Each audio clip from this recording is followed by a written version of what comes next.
Sentence.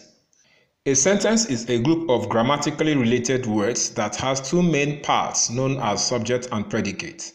Examples: Mr. Alfred is your English language lecturer. Mr. Alfred is the subject. Is your English language lecturer is the predicate. Those boys have returned. Those boys is the subject. Have returned is the predicate. Types of sentences according to construction. The main types of sentences according to construction are the following: simple sentence, compound sentence, and complex sentence.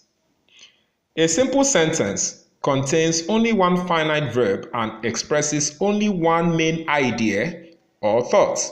Examples: my son lives in Canada. That handsome man is a Nigerian. Compound sentence. A compound sentence contains two or more finite verbs joined by a coordinate conjunction. Examples: we visited John and we saw the man there.